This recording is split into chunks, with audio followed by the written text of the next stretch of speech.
Generalmente se hacen pruebas de baterías también para detectar estos cambios en el comportamiento al mismo niño y sobre esto nosotros determinar si tiene o no un diagnóstico. Hiperactividad también, estos son los patrones. Cuando es impulsivo, también los patrones, todo esto es DSM-4. Si se fijan, son solamente síntomas, habla en exceso, ¿sí? Ahora aquí dice, el inicio del trastorno no es posterior a los 7 años. Otro problema ahí, muy limitado la edad, nos empieza a limitar. ¿Y en los adultos qué? ¿En los mayores de 7 años qué? ¿Sí? Frecuente incapacidad de prestarle atención a los detalles. Aparenta no escuchar lo que se le dice. A veces son niños que dicen que sí les interesa, pero solamente si es algo, sí escuchan, pero solamente si es algo que les interese. Cuando empiezan a encontrar un niño que contesta eso es porque ya empieza a tener problemas. Fácilmente se distrae ante los estímulos externos, se olvida de las actividades de las tareas. Y bueno, básicamente, en resumen, los síntomas se pueden presentar de dos formas. O bien, problemas de atención con un comportamiento impulsivo, ¿sí? Irritables, o bien problemas de atención en la memoria a corto plazo.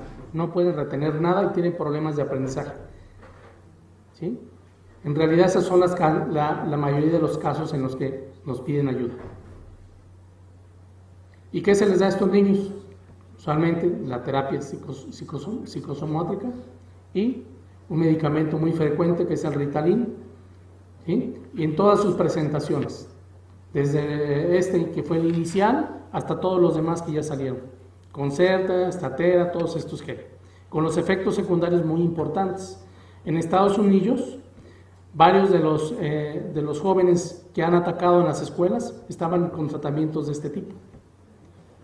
Porque uno de los efectos secundarios que puede causar psicosis y ansiedad, es decir, se vuelven más irritables. De hecho, al tratamiento que fueron sometidos se provocan mayores síntomas, se va incrementando la sintomatología. Y es que este tipo de medicamentos, hay 7 tipos de déficit de atención, sin embargo, que se han clasificado de acuerdo al doctor Amen, que es un investigador que se ha dedicado mucho a este tipo de tratamientos, y hay una mezcla de ellos. Hay otros autores que hablan hasta de 13 tipos de déficit de atención. ¿De qué va a depender? De qué funciones está afectando en el cerebro. De este tratamiento solamente 2 de esos pueden responder, los demás no responden adecuadamente, incluso pueden empeorar.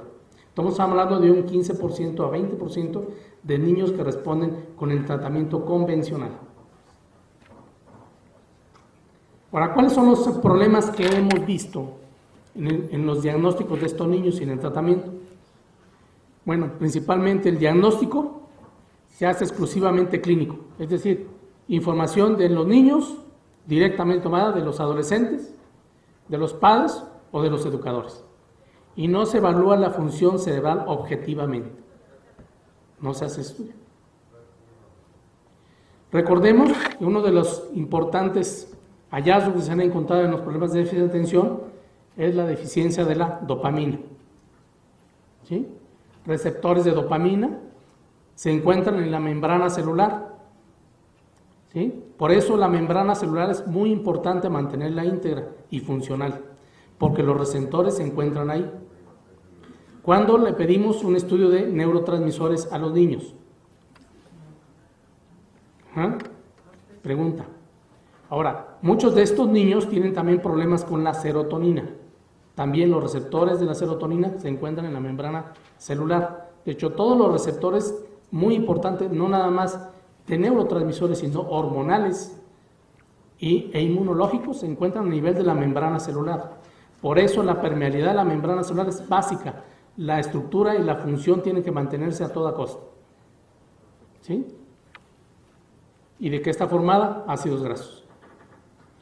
Entonces, en un niño con déficit de atención, los niveles de dopamina están disminuidos. Un niño sin déficit de atención, sus niveles de dopamina están en niveles correctos. Sin embargo, también pueden tener deficiencia de receptores a los GABA o bien a la serotonina.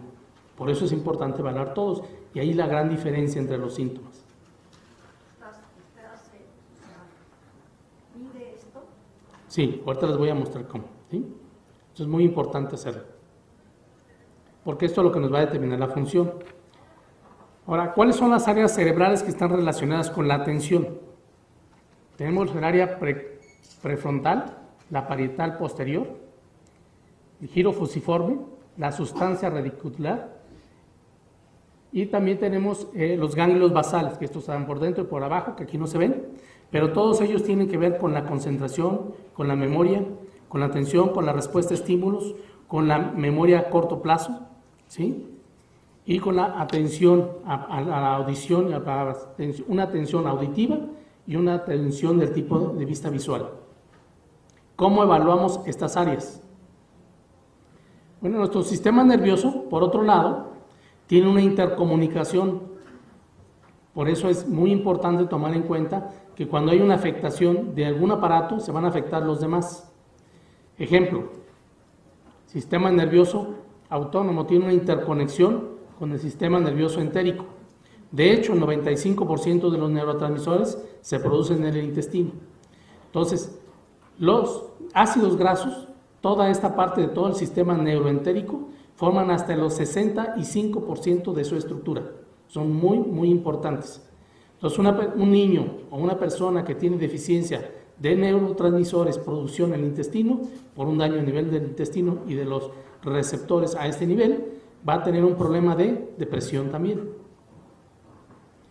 La intercomunicación de todos los órganos está dado por este sistema, el sistema nervioso entérico, y toda la intercomunicación con el sistema nervioso autónomo, que nos va a repercutir en problemas de tipo emocional.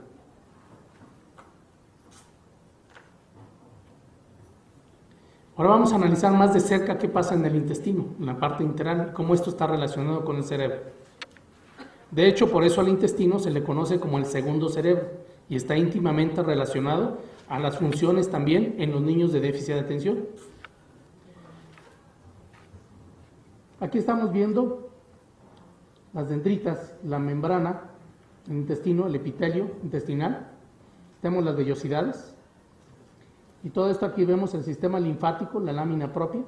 Y aquí tenemos las placas de Peyer, que es el sistema inmunológico. 70% del sistema inmunológico depende de la salud del intestino. De ahí que se liberan una serie de citoquinas que pueden dañar también la función cerebral, pueden dañar los receptores de las membranas de las células. Muy, muy importante tomar en cuenta eso. Y las células dendríticas que también están en la lámina propia del intestino, o células ganglionares. ¿Sí? Nosotros muchas veces en los niños que se estreñen, buscamos estas células ganglionares para ver la función intestinal cuando es un niño que se estreñe. Pues generalmente un niño que se estreñe, si lo han observado, tiene problemas de déficit de atención, no se concentra bien, porque tiene una afectación a este nivel en la producción de estos neurotransmisores. 95% de los neurotransmisores, por ejemplo, serotonina, se producen en el intestino, no en el cerebro. Entonces, ¿qué es lo que tenemos que hacer? Pues hay que buscar al cerebro, ¿no? Hay que echarle una vista, ¿no? Bueno, ¿qué es lo que hacemos para hacer esta evaluación, esta vista del cerebro? Bueno, pues hay un estudio que se llama SPECT, que es Single Photon Emission Computed Tomography. ¿En qué nos va a ayudar este estudio?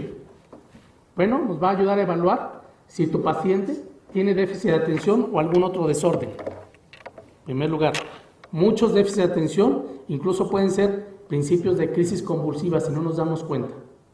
Pacientes que tienen crisis convulsivas se pueden manifestar así, pero no los vamos a ver típicamente como quisiéramos nosotros verlos, tónico-clónicas o incluso crisis de ausencia. Pueden ser un principio de esto. Determina el tipo de déficit de atención y además determinar qué tratamiento se le va a dar a ese paciente. No, Ritalin. Exactamente. O Ritalin o algún otro, o ahorita vamos a ver las opciones más naturales. ¿Sí? Puedes evaluar la eficacia de tu tratamiento, es decir, puedes hacer un seguimiento, porque es funcional. Ayuda a atenuar el estrés de los padres, demostrando que los síntomas no son imaginarios. Muchos papás les dicen, no, pues es que es un problema psiquiátrico, es un problema psicológico, me lo estás imaginando, váyase con el psicólogo. Pero hay una razón funcional de todo esto. Vamos a ver. Fácilmente pueden ayudarles a entender el problema con las imágenes. Los padres pueden ver muy bien las imágenes y darse cuenta que lo está sucediendo ahí. Entonces es un estudio fundamentalmente funcional que nos ayuda a saber la función del cerebro y nos ayuda a saber la perfusión cerebral también. Muy, muy importante. Este es el aparato, es como una especie, es una tomografía prácticamente, pero en la tomografía tiene una especificación que se va a usar un marcador, ¿sí? Que es medicina nuclear, marcador de tecnecio, se va a poner intravenoso y esta imagen nos va a evaluar la perfusión cerebral al inyectar el trazador. Y esto es la imagen que obtenemos. ¿Sí? Entonces estamos evaluando la perfusión y que todo el cerebro esté sin defectos de llenado. Ahorita vamos a ver una a nivel más superficial, no tan profundo. Este es nada más para evaluar perfusión. Entonces, cuando un paciente se le estimula en ciertas actividades, vean los cambios que hay. En la función de mirar, está activando la función del occipital, escuchar los temporales, pensar el frontal, trabajar, recordar. O sea, cada una de estas funciones las estamos evaluando. Entonces, a un paciente le podemos poner a hacer actividades y evaluar qué es lo que está pasando en su cerebro, en un estado de reposo y en un estado de concentración de acuerdo a lo que nosotros queramos. De hecho, se evalúan todas estas funciones. Podemos evaluar los ganglios basales, que son muy importantes también en los niños, ¿sí? Una afectación de ganglios basales nos puede dar un niño que sea muy, muy agresivo. Podemos ver la perfusión de esos ganglios basales. ¿Ven cómo está la perfusión?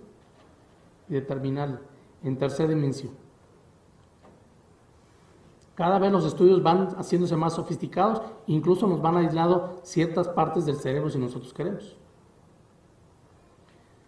Ahora, ¿para qué es utilizado esta evaluación del seguimiento? Bueno, podemos ver qué es lo que pasa en la meditación.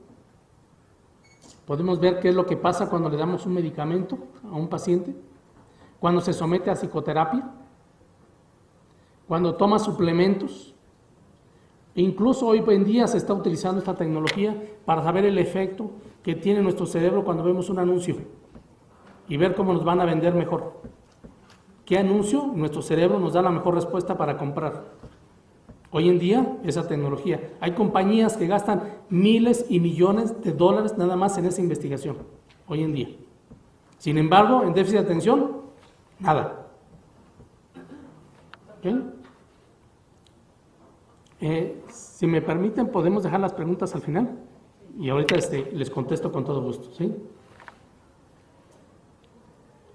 Entonces, hay otra opción. Sin embargo, este estudio tiene un inconveniente, que es caro. Un estudio de este tipo vale aproximadamente aquí en México 30,000, 20,000 pesos por escasos, ¿sí? De Lomas en Estados Unidos está alrededor también de unos 2,000, 3,000 dólares, ¿sí? Entonces hay otras opciones, como por ejemplo el estudio P300, que tampoco no se encuentra muy frecuentemente aquí en México, pero se puede hacer y es más económico, tiene un costo aproximadamente de 4 o 5,000 pesos. ¿En qué consiste el estudio P300? Es un electroencefalograma donde se ponen múltiples electrodos en el cerebro y nos va analizando la velocidad de conducción en cada una de las actividades que le ponemos a hacer al paciente. Una lectura, una prueba de atención, una prueba de vista de emociones, de caritas, y va cambiando la emoción y se va detectando ahí qué está pasando en cada uno de los lóbulos del cerebro. Así es, la gorrita. Entonces le ponen a hacer actividades en computadora y empezamos a ver qué es lo que está sucediendo. Esto también igual en un adulto se puede hacer. Luego eso nos da un resultado de un electroencefalograma, pero el electroencefalograma tiene medidas muy pequeñas y muy difíciles de reconocer a simple vista. Por lo tanto, esta tecnología tiene un software que nos ayuda a amplificar estas ondas cerebrales, P300. Entonces nos puede determinar en miliamperes qué es lo que está sucediendo, en milivolts. en nuestro cerebro. ¿Y qué velocidad de conducción tiene el cerebro? En milisegundos. Una diferencia de 2 a 3 milisegundos es demasiado ya. Estamos hablando de un cerebro o que es muy rápido o que es muy lento. Y esos dos extremos se encuentran. Áreas del cerebro que responden muy rápido, están aceleradas en voltaje, y hay áreas del cerebro que tienen muy bajo voltaje, y eso está afectado. Por ejemplo, un alto voltaje en un área tiene que ver con atención, va a ser al niño más hiperactivo. En otra área puede hacerlo más depresivo, no pierde el interés, no se concentra, no recuerda lo que lee. ¿Sí me explico? Y cada área lo podemos analizar aquí. Podemos específicamente buscar el área, hacer un recorte de ese y amplificarlo y ver lo que está sucediendo. Vean el patrón, este es un patrón normal, este es el patrón, el rojo es el normal, y vean aquí como el niño tiene una parte donde está muy alterado aquí el voltaje, ¿sí? Y en las áreas parietales, parieto central, que ese es el azul, está prácticamente aquí, está bien, y de aquí de pronto se baja completamente, no tiene voltaje, ¿sí? Ahora, nuestro cerebro tiene diferentes tipos de neuronas, no todas son para lo mismo, ¿sí? Tenemos neuronas que funcionan para una cosa y otras para otra cosa, incluso en mismas áreas del cerebro. Aquí nosotros podemos evaluar eso y saber qué es lo que está pasando con esas neuronas. GABAérgicas, dopaminérgicas, serotoninérgicas, de acuerdo al área que está trabajando, y analizar el voltaje y la velocidad de conducción en milisegundos. Otra forma de evaluar el cerebro, podemos analizar cuánto tenemos en sangre de ácidos grasos. Quiero saber, mi cerebro está compuesto 65% de ácidos grasos del sistema nervioso. En los niños llega hasta el 85-90% de los ácidos grasos. Por eso es la importancia de los ácidos grasos. Entonces, ¿cómo lo podemos evaluar? Obviamente, podemos hacer un estudio que nos mida esos ácidos grasos. El EPA, DHA, ácido araquidónico, DGLA, ¿sí? Tenemos aquí, eicohexapentanoico, docosapentanoico, docosapentanoico. En este caso, la niña Ileana Becerril, el caso anterior que yo les comentaba, una niña de 2 años que tenía por un problema de mucha irritabilidad, no dejaba que nadie la tocara, no se concentraba, jugaba una cosa, se iba a hacer otra cosa, sumamente irritable. Este es el caso anterior. Y vean aquí sus niveles de ácidos grasos cómo están. EPA, deficiencia de 93%. DPA, 69%. Y DHA, 59%. ¿Sí? El ácido araquidónico, sin embargo, no está tan alto, está en 10.91. Sin embargo, ahorita vamos a ver la cascada, pero el ácido araquidónico es el principal desencadenador de toda la respuesta inflamatoria en nuestro cuerpo. De ahí se producen las citoquinas inflamatorias que nos desencadenan todo el daño de la respuesta autoinmune o la respuesta de inmunodepresión que puede haber en el cuerpo. Ahorita vamos a hablar más de eso. Pero es muy importante la respuesta del ácido araquidónico.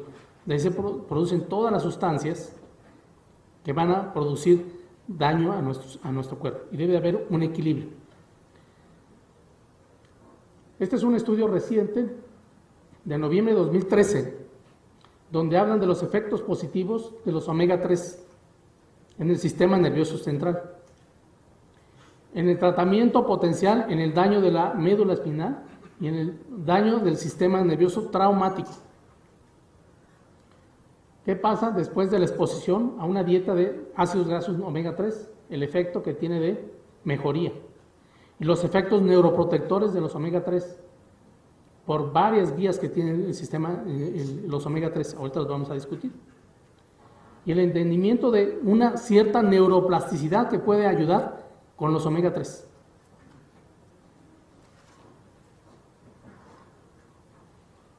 Aquí vamos a ver las vías.